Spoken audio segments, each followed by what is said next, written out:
Hello, എല്ലാവർക്കും നമ്മുടെ കാറ്റത്തെ കിളിക്കൂട് സീരിയലിൻ്റെ ഇന്നത്തെ പ്രൊമോ വീഡിയോയിലോട്ട് സ്വാഗതം. അപ്പോൾ കഴിഞ്ഞ ദിവസം നമ്മൾ കണ്ടായിരുന്നല്ലേ, നമ്മുടെ നിധി എല്ലാവരുടെ മുന്നിൽ, നമ്മുടെ സൂര്യ, അരുണ്, സാന്ദ്ര, അതുപോലെ നിധിയുടെ അച്ഛൻ, അമ്മ എല്ലാവരുടെ മുമ്പിൽ ഇങ്ങനെ കെഞ്ചി യാചിക്കുകയാണ്, ആ സർട്ടിഫിക്കറ്റ് ഇങ്ങനെ താഴ്ച ഞാൻ പൊക്കോളാം, പിന്നെ ഒരു കാര്യത്തിന് ഞാൻ നിങ്ങളുടെ മുന്നിൽ യാചിച്ച് വരില്ല, എനിക്ക് മറ്റൊന്നും വേണ്ട, ഞാൻ ഇത്രയും നാളും കഷ്ടപ്പെട്ട് നിങ്ങൾ പഠിപ്പിച്ചു, ഞാൻ പഠിച്ച് എത്രയും സമ്പാദിച്ച് ആ സർട്ടിഫിക്കറ്റ് മാത്രം മതി, എൻ്റെ സർട്ടിഫിക്കറ്റും ആ ID കാർഡും പാൻ കാർഡും ഒക്കെ ഇങ്ങ് താഴ്ച ഞാൻ എവിടെയെങ്കിലും പോയി ജീവിച്ചോളാം എന്ന് പറയാം. അപ്പം നമ്മുടെ രാജീവാണെങ്കിൽ കിടന്ന് ഫയർ ചെയ്യാണ് നിന്നെ. അപ്പം നിധിയുടെ അമ്മ പറയുന്നുണ്ട്, എടി നിനക്ക് അത്രയും സർട്ടിഫിക്കറ്റ് നിനക്ക് കിട്ടണമെങ്കിൽ നിന്നെ ഞങ്ങൾ പഠിപ്പിച്ചിട്ടാടി എന്ന് പറയുന്നുണ്ട്. അപ്പം നിധി പറയുന്നുണ്ട്, ആണമ്മേ സമ്മതിച്ചു, പക്ഷെ ഞാനും കൂടെ പഠിച്ചിട്ടല്ല എനിക്ക് ആ സർട്ടിഫിക്കറ്റ് കിട്ടിയത്.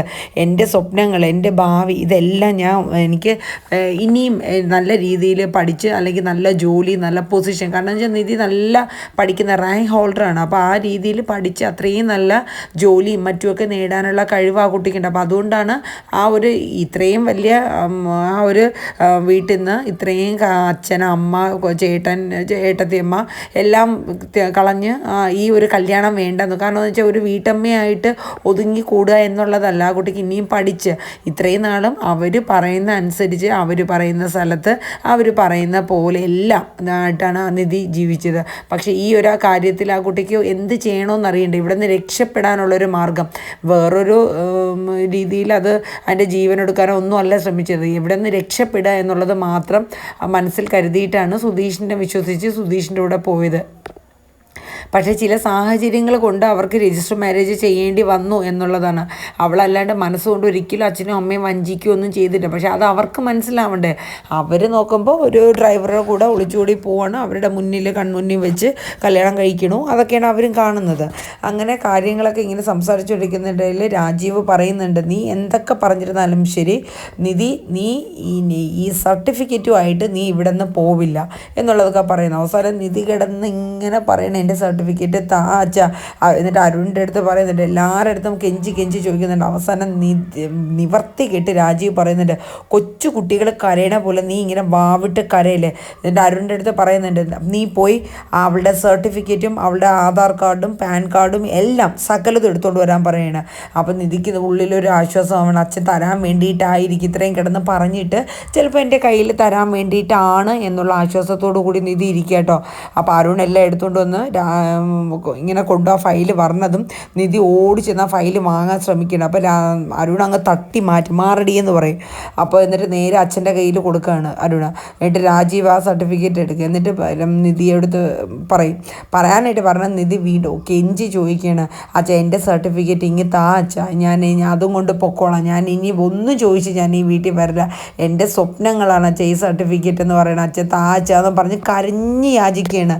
അപ്പോൾ രാജീവ് മാറ്റി നിധിനെ അങ്ങോട്ട് തള്ളി മാറ്റുകയാണ്.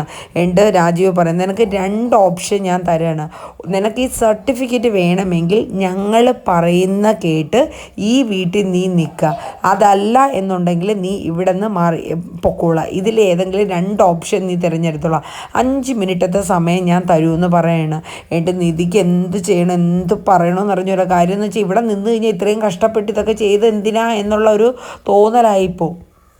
അങ്ങനെ നിധി ആലോചിച്ച് ഇങ്ങനെ അലഞ്ഞുകൊണ്ട് നിൽക്കില്ല. എന്നിട്ട് നിധി ചെന്ന് അമ്മയുടെ അടുത്ത് പറയണം, അമ്മ അച്ഛനോടൊന്നും പറയാമേ, എങ്ങനെയെങ്കിലും ആ സർട്ടിഫിക്കറ്റ് ഇങ്ങനെ തരാൻ പറയാമേ എന്നൊക്കെ പറഞ്ഞ് കുറേ കിടന്ന് കരയണം. അപ്പം എടി, നിന്നെ ഇത്രയും നാൾ വളർത്തി വലുതാക്കിയ ഞങ്ങളെക്കാട്ടിലുമൊക്കെ വലുതാണോടി നിനക്ക് ബാക്കിയില്ല എന്നൊക്കെ ചോദിച്ചിട്ട് നിധിയുടെ അമ്മയൊക്കെ കിടന്ന് കുറേ ഇങ്ങനെ പറഞ്ഞുകൊണ്ടിരിക്കേണ്ട കേട്ടോ. അപ്പോൾ എന്ത് ചെയ്യണം, ഏത് ചെയ്യണം എന്നുള്ളതൊന്നും അറിയില്ല, ആകെ ഒരു ഇതായിട്ട് ടെൻഷനായിട്ട് നിൽക്കണം. അപ്പം നമ്മുടെ രാജീവ് 5 മിനിറ്റത്തെ സമയമാണ് കൊടുത്തത്. അപ്പം നിധിയുടെ ഈ ഒരു ഇതിങ്ങനെ കണ്ടു കഴിയുമ്പോഴത്തേക്ക് രാജീവ് പറയും, ഈ ഒരു സർട്ടിഫിക്കറ്റ്, എന്നിട്ട് ആ ഫയലിൽ നിന്ന് ആ സർട്ടിഫിക്കറ്റ് ഇങ്ങനെ എടുക്കുകയാണ് കേട്ടോ. എടുത്തിട്ട് ഇങ്ങനെ രാജീവ് ആ സർട്ടിഫിക്കറ്റ് എടുത്തിട്ട് ഈ ഒരു സർട്ടിഫിക്കറ്റിന് വേണ്ടിയിട്ടല്ലേ നീ ഈ കിടന്ന് ഇത്രയും കെഞ്ചി ഇത്രയും കിടന്ന് കരഞ്ഞ് നീ ആക്കണത്? എന്നിട്ട് രാജീവ് തിരിഞ്ഞു പോയിട്ട് അവിടെ നിന്ന് ഒരു ലാമ്പ് എടുക്കണം കേട്ടോ. ലാമ്പ് എടുത്തുകൊണ്ട് കൊണ്ടുവരികയാണ്. അപ്പം നിധി ഇങ്ങനെ ജീവൻ കയ്യിലെടുത്ത് നിൽക്കുന്ന സിറ്റുവേഷൻ എന്ന് വേണമെങ്കിൽ പറയാം. ആ ഒരു രീതിയിൽ ഇങ്ങനെ അന്തളിച്ച് നിൽക്കണം കേട്ടോ. എന്ത് ചെയ്യണം ഏത് ചെയ്യണം എന്നൊന്നും അറിയാണ്ട് ഒടുവിൽ വേറെ ഒന്നുമില്ല, രാജീവ് ആ ലാമ്പ് അങ്ങോട്ട് കത്തിച്ചിട്ട് അതിൻ്റെ ആ സർട്ടിഫിക്കറ്റിൻ്റെ എൻഡിൽ നിന്ന് അങ്ങോട്ട് കൊളുത്തി കൊടുക്കുക. എൻ്റെ പൊന്നോ, നിധിയുടെ കണ്ണിൽ നിന്ന് അങ്ങോട്ട് പൊന്നീച്ച പറക്കുകയാണോ അതോ ജീവൻ നിന്ന് കത്തണോ എന്നുള്ളൊരു അവസ്ഥയായിപ്പോയി. അപ്പോഴേക്കും നിധിയുടെ അമ്മയും അരുണും കൂടെ കയറി നിധിനെ പിടിച്ചു വെക്കണം, അത് കത്തിക്കണം ആ നിമിഷം.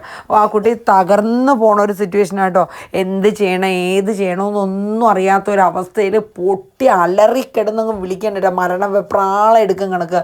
ആ സർട്ടിഫിക്കറ്റ് കത്തി തീരണവരെ ഏകദേശം കത്തി തീർന്നപ്പോൾ രാജീവ് അത് നിലത്തിട്ടു കേട്ടോ.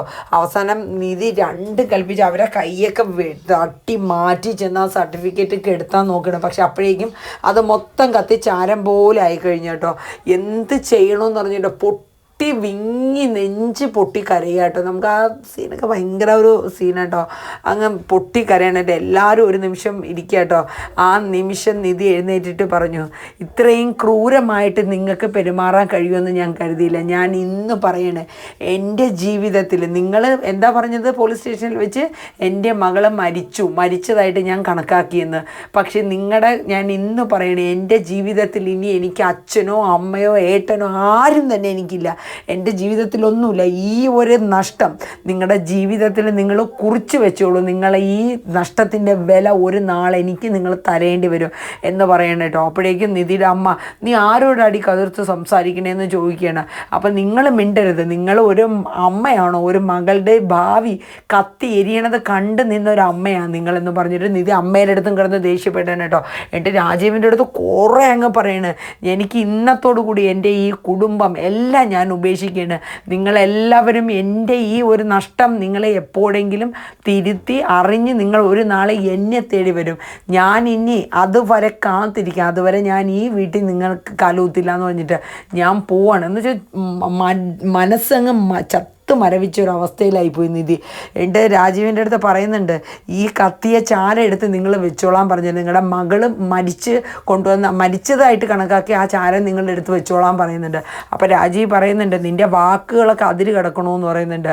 കടക്കും, നിങ്ങൾ എന്നോട് കാണിച്ച ഇത്രയും വലിയൊരു ക്രൂരത ഞാൻ ഒരിക്കലും മറക്കില്ല, ജീവിതത്തിൽ ഞാൻ മറക്കില്ല എന്ന് പറയുന്നുണ്ട്. കാര്യം എന്ന് വെച്ചാൽ ഒരു മകളെ വളർത്തി ആക്കി എന്നിട്ട് ആ മകളുടെ ഭാവി അല്ലെങ്കിൽ അതിൻ്റെ സ്വപ്നങ്ങളാണ് നിങ്ങൾ ഈ ഒരു നിമിഷം കൊണ്ട് കത്തി എരിയിച്ച് അണച്ച് കളഞ്ഞേക്കണേന്നുള്ളത് ഇങ്ങനെ പറയാണ്.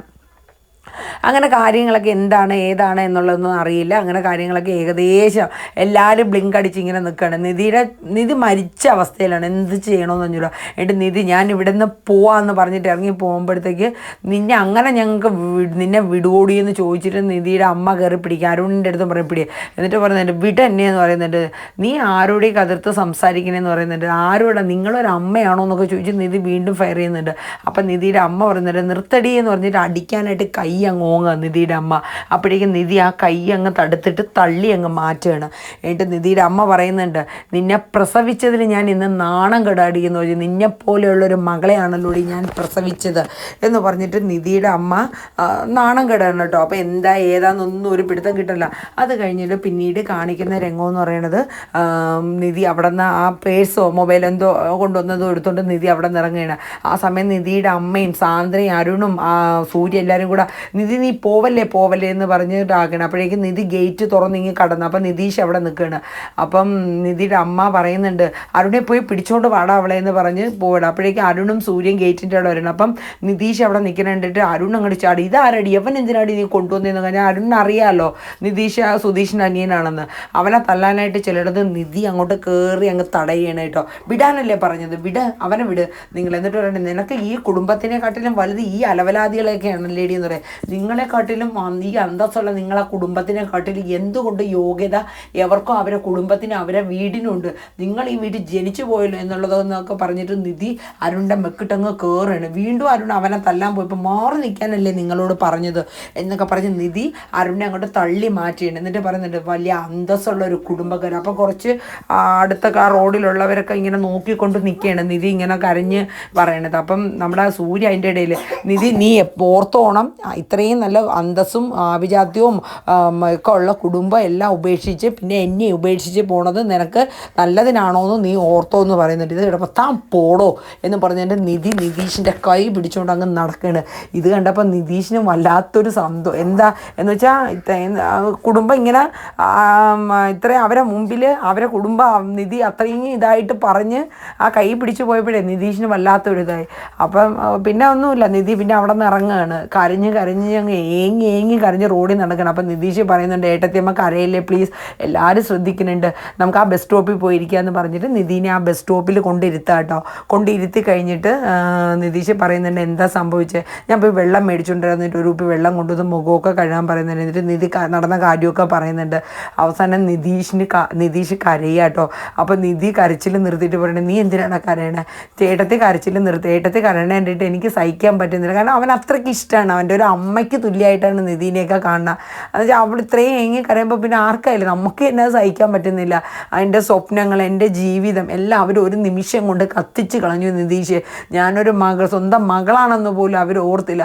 അവർക്ക് അവരുടെ അഭിമാനമാണ് വലുത്. എൻ്റെ സ്വപ്നങ്ങളോ അല്ലെങ്കിൽ ഞാൻ കഷ്ടപ്പെട്ടതിനൊന്നും എനിക്ക് ഈ കുടുംബത്തെ ജനിച്ചെന്നോർത്ത് എനിക്കിപ്പോൾ ഇത്രയും നാളും ഞാൻ എൻ്റെ കുടുംബത്തിനോട് ചെയ്തത് ഒരു വലിയ തീരാ ദുഃഖമെന്ന് ഓർത്ത് എത്രയോ രാത്രികൾ ഞാൻ കരഞ്ഞിട്ടുണ്ട്. എൻ്റെ അച്ഛനോർത്ത് അമ്മയെ ഓർത്ത് ഒക്കെ ഞാൻ കരഞ്ഞിട്ടുണ്ട്. ഞാൻ കാരണം അവർക്ക് നാണക്കേടുണ്ടായി എന്നൊക്കെ പറഞ്ഞ് നിധി കുറേ സങ്കടപ്പെടുന്നു. അവസാനം നിതീഷ് കരയണേണ്ടപ്പോൾ നിധി കരച്ചിൽ നിർത്തിയിട്ട് നിധി പറയും വാ നമുക്കേ പോയി വല്ലതും കഴിക്കാം, നമ്മളെന്തിനാ കരയണേ, എന്നിട്ട് അവർ നല്ലൊരു ഹോട്ടലിൽ കയറി ഫുഡൊക്കെ കഴിക്കുക, ബിരിയാണി ഓർഡർ ചെയ്യണം, അങ്ങനെ കഴിക്കുക. അപ്പം നിധി കാര്യങ്ങളൊക്കെ നടന്നതൊക്കെ ഓരോന്ന് വിശദമായിട്ട് നിതീഷിൻ്റെ അടുത്ത് പറയുന്നുണ്ട്.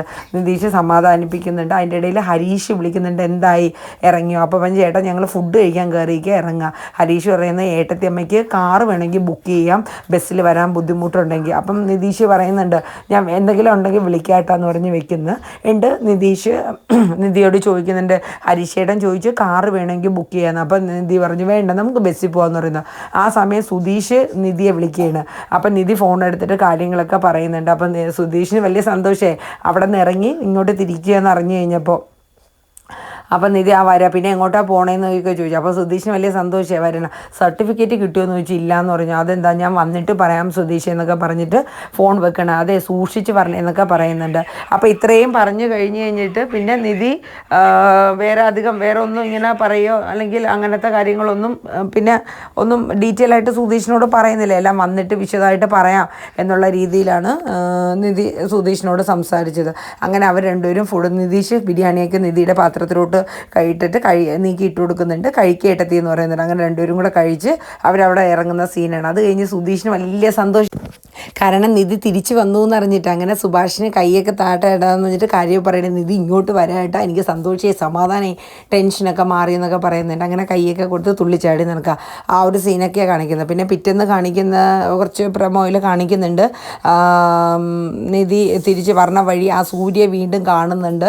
അതുകൂടാണ്ട് പിന്നീട് കാണിക്കുന്നത് നിധി വീട്ടിൽ വന്നിട്ട് വീട്ടിലുണ്ടായ കാര്യങ്ങൾ അവരോടെല്ലാവരുടെ അടുത്തും പറഞ്ഞ് സങ്കടപ്പെടണം. അങ്ങനെ എല്ലാവരും ആശ്വസിപ്പിക്കുകയാണ് നിധിനെ.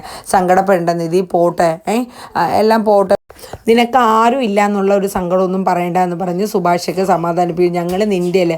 അപ്പോൾ തൊട്ട് നിധിയുടെ മനസ്സിലൊരു തോന്നലുണ്ട്. അതായത് സ്വന്തം വീട്ടുകാരെ മനസ്സിലാക്കാത്ത പല സ്നേഹങ്ങളും അല്ലെങ്കിൽ ആ ബന്ധങ്ങൾ എന്താണെന്നൊക്കെ ഇവരെ പോലെയുള്ള ഈ ഒരു കുടുംബത്തിലുള്ള അവർ മനസ്സിലാക്കുന്നുണ്ട്. അപ്പം നിധിക്ക് ഇവർ ആരൊക്കെയോ ആണ് എന്നുള്ളൊരു തോന്നലൊക്കെ വരെയാണ്. അപ്പോൾ എന്തായാലും നമ്മളെ കാറ്റത്തെ കിളിക്കൂടെ എല്ലാവരും ഒന്ന് കാണുക. നമ്മുടെ വീഡിയോ കണ്ടിഷ്ടപ്പെടുകയാണെങ്കിൽ ലൈക്ക് അടിക്കുക. നമ്മുടെ ചാനൽ സബ് ചെയ്യാത്തവരൊക്കെ ഉണ്ടെങ്കിൽ ഒന്ന് സബ് ചെയ്ത് സപ്പോർട്ട് ചെയ്യുക. അത്രയേ ഉള്ളൂ. അപ്പോൾ എല്ലാവർക്കും നല്ലൊരു ഡേ ആവട്ടെ എന്ന് പറയുന്നു. Tata bye bye, take care.